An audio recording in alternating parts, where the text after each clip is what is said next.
የመጀመሪያው መነሻ ነው። ምንድነው መነሻው ያላችሁ እንደሆነ አቶ ዘሪው እንዳሉት ቁጭት ነው። ኢትዮጵያ ለምን ድሃ ሆነች?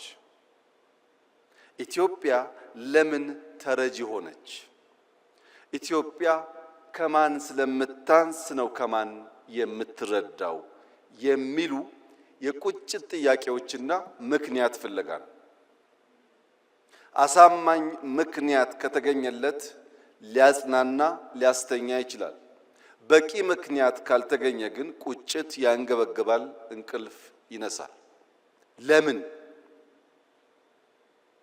ኢትዮጵያ ለምን ደህየች ሲባል በዓለም ላይ ብቸኛው ድሃ ሀገር ኢትዮጵያ ስለሆነች አይደለም።